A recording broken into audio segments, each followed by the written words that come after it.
So what we're sort of doing is we're just looking at some of the major policy announcements by the government, and certain policies may have multiple impacts on various sectors. So we're just trying to look at how those policies would impact the key sectors that you see, in the Indian markets.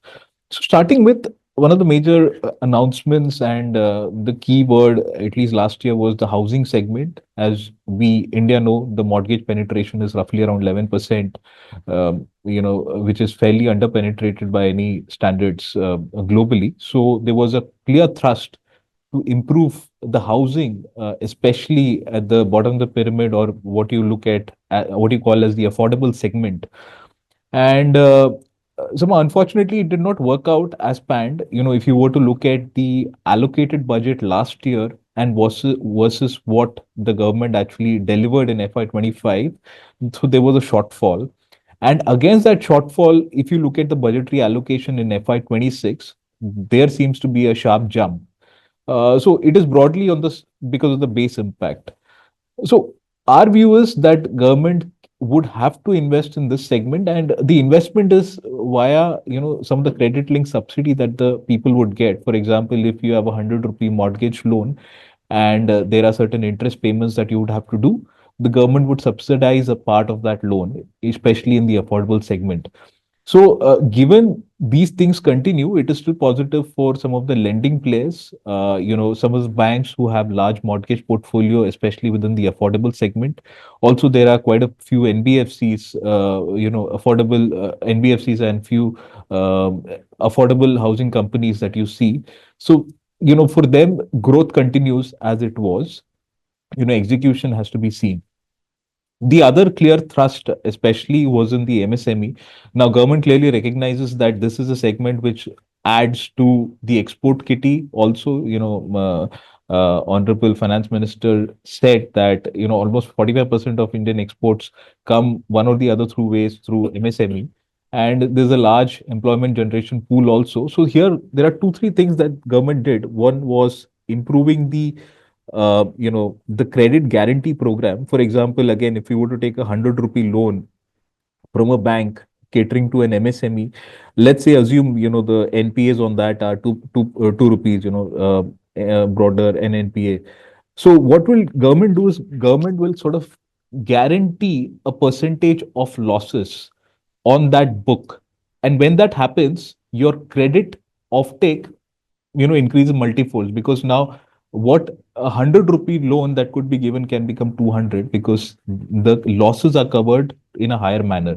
Also, there were certain changes in the definition of MSMEs. It was kind of increased in certain pockets. So our sense is, like, again, from a the listed universe space, most of the banking companies are exposed to MSME as a segment.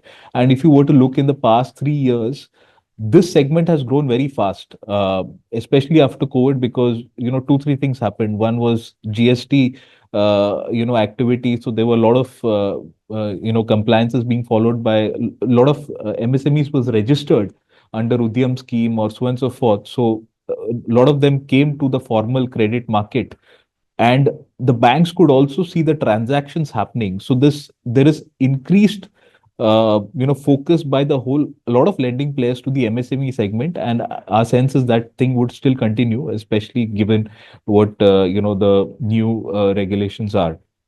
The other is, of course, capex and infra spend. Now, there was a lot of expectation on this, that the capex number would perhaps go up. But what happened is, it was also known that the budgetary spend for FY25 would be lower compared to what they have previously envisioned. And we were able to see that across, if you see the quarterly results in the first half, it was clearly evident that government perhaps is not picking up the pace in capex. So what they've done is the capex target is slightly increased and kept maybe a slight bit higher compared to the originally budgeted estimates. But as Chirag pointed out, this number is still good when you look at what the capex would be done by the state governments and what would be done by the PSUs. So it is not, and we also have to remember that it is also coming from a very high base. Past 3 years have been very high in terms of capex spend across these three machineries. So we would categorize the impact of this as neutral to negative because primarily because of the valuations, because some of the cap good companies or the exposed segments were expecting, much more incremental growth, baking in much more incremental growth coming from that. So there is room for disappointment on that. But as it is, the capex numbers are fine. It's not so bad. Moving ahead. Yeah. So yeah, so if you look at again rural India as a theme, now again rural India budgetary allocation are kept flat. There is some changes that they have done on the KCC loans, that is the Kisan credit card loans that is given. So there is an increase, but primarily if you were to just analyze this Kisan credit card, most of the banks would have something called a priority sector loan. So let's say in a bank balance sheet, if they are supposed to give 100 rupees as uh, loans, 40% of that loan has of the total book has to be into priority sector. This is by regulation. And when you come to a small finance bank, it could be as high as 75%. So a portion of that priority sector loans have to be to a category called small and marginal farmers. That is where this Kisan credit card scheme comes in. Now the problem with this is generally a very high delinquency bucket for the the whole banking space. So the increase might be good for a farmer, but from a bank's perspective, they have to really be strict in underwriting this risk. So we would have to see how that behaves. But broadly, if you look at the rural allocation, to some of the major schemes like Manrega, Jal Jeevan, and so on and so forth, it is mostly flat. So we don't think there is a real consumption boost coming via that. And I think the major one is the personal taxation changes, which Chirag also mentioned. This is looks like a big boost, but again, we have to consider two things. One is the inflation impact that possibly might, one has to consider when you look at the bands, and the other is people would be foregoing some of the other deductions when you move from old to new, right? So that 1 lakh crore as estimated may not truly come in as anticipated. But nevertheless, this number is pretty good and it should help in some sort of a discretionary consumption. We are quite positive on autos, two-wheelers, four-wheelers. We are also positive on, apart from the major staples play where we think impact could be, immediately felt, especially on the discretionary part. But if you look at some of the retail lending companies with better money, more money in hand of a person, that the banks would be more comfortable lending out. So, and if you see, part of the credit growth, part of the economic growth that we saw in the past 2, 3 years are also funded by credit because the credit growth was very high. And when we saw that credit growth sharply come down, that is when we saw the economy also sort of coming down.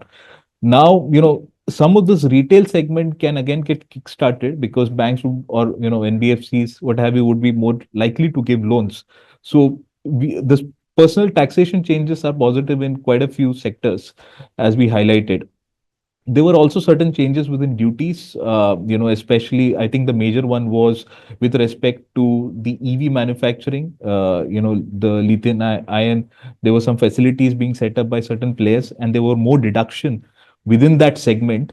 And so I think it would help indigenize some of those elements. Some of the EMS players also, were benefiting from, some sort of better pricing. See, government play is very simple here. So whatever imports that you are going to get on the components, they don't mind reducing that import. But on the finished good import, government would put a higher tax. So the whole point is you import the component at a at a lower rate or subsidized rate, and you manufacture in India to cater to the Indian population, right? And the import on the final goods is at a higher tax. So by default, the Indian population would consume what is manufactured by the domestic players. So I think that seems to be the thought process, and things are perhaps in line with that. If we go to the next slide, so the last two are, the PLI scheme. We have seen some cut, especially in the EV side. If you see the PLI scheme on FAME has been kind of phased out or removed to some extent, but there have been certain other PLIs which is given. So our sense is it is a bit negative for the EV segment, especially if the EV two-wheelers and what, the propagation of the EV as a trend because the subsidies are getting reduced, and perhaps IC engines are kind of better placed than EV within the auto space if you were to think from a stock perspective. And lastly, within insurance, there is a hike in FDI from 74 to 100%. See, so now there is no clear answer to it. We sense it is neutral. One can argue that it will bring in more competition, but we are seeing some of the existing players who are already MNCs are kind of exiting out. So we'll have to see how that space evolves.